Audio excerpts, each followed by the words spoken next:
నమస్తే. నేను మీ ఈశ్వర్. ఈ6 న్యూస్కి స్వాగతం. వార్తల్లోని ముఖ్యాంశాలు. సంగారెడ్డిలో సెయింట్ జోసెఫ్ స్కూల్లో కన్జ్యూమర్ అవగాహన ప్రోగ్రాంలో డాక్టర్ కూన వేణు మాట్లాడుతూ కల్తీ మీద, కల్తీ వస్తువుల మీద పిల్లలకు వివరించారు. ఈ కార్యక్రమంలో స్కూల్ ప్రిన్సిపాల్, ఉపాధ్యాయులు పాల్గొన్నారు. ఒకసారి ఆ విజువల్ చూద్దాం. చేసేటువంటి వ్యక్తులు కానీ మన మీద ఏమైనా చేయాలంటే కూడా ఆలోచన చేసేటువంటి పరిస్థితి అనే విషయాన్ని కూడా మిమ్మల్ని అందరినీ కూడా కోరుతున్నటువంటి విషయాన్ని మరొకసారి తెలియజేసుకుంటా.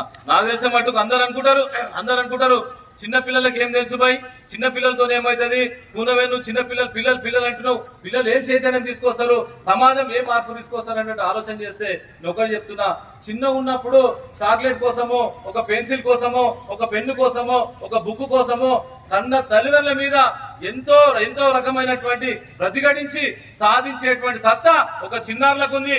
వీళ్ళలో కూడా చైతన్యం చెందితే మన సంగారెడ్డి జిల్లా, తెలంగాణ రాష్ట్రం, యావత్ భారతదేశం వినియోగాల చైతన్యం కలిగినటువంటి దేశంగా అయ్యేటువంటి అవకాశం ఉంటుందనే విషయాన్ని కూడా మీకు అందరూ కూడా మరొకసారి తెలియజేసుకుంటున్న విషయాన్ని కూడా మరొకసారి తెలియజేసుకుంటాం. లేకపోతే మనం ఏం ఆలోచన చేస్తాం, గతంలో సృష్టిని నాకు తెలిసిన మట్టుకు కల్తీగా ఏమంటే తల్లిపాలు.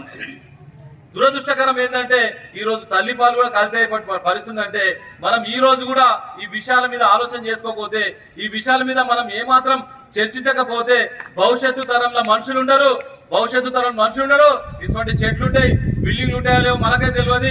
సృష్టి మొత్తం కూడా మనిషి కూడా నాశనమైనటువంటి ప్రమాదం ఉంటుంది. కనుక భావి తరాలకి మనం అందియాలంటే ఎవరైతే కల్తీ చేస్తుండో, ఎవరైతే మోసం చేస్తుండో, ఎవరైతే సమాజంలో చిన్న పిల్లలు కానీ ఎవరైతే వినియోగాలు ఇబ్బంది చేస్తున్నారో వాళ్ళందరినీ కూడా చీల్చి చెందాడేటువంటి శక్తివంతులు మా సెయింట్ జోసెఫ్ సంబంధించిన విద్యార్థులు కావాలనే విషయాన్ని కూడా మరొకసారి మిమ్మల్ని అందరూ కూడా కోరుతున్న విషయాన్ని కూడా మరొకసారి తెలియజేసుకుంటాం. మీరు తలుచుకుంటే ఏదైనా చేసేటువంటి సత్తా మీలో పడుతుంది బెట.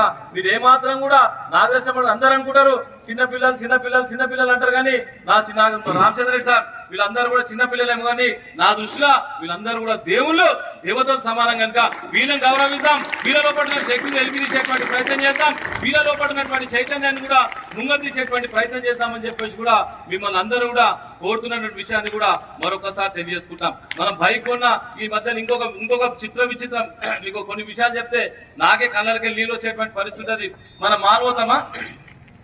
షాపింగ్ మాల్ పోయింది ఎవరన్నా? షాపింగ్ మాల్ పోగానే మనం ఏం చేస్తాం, లాస్ట్ బిల్ వచ్చినప్పుడు ఒక మిషన్ ఉంటుంది, ఒకటి బిల్లింగ్ మిషన్ అని వస్తుంది, ఒకటి వస్తుందా?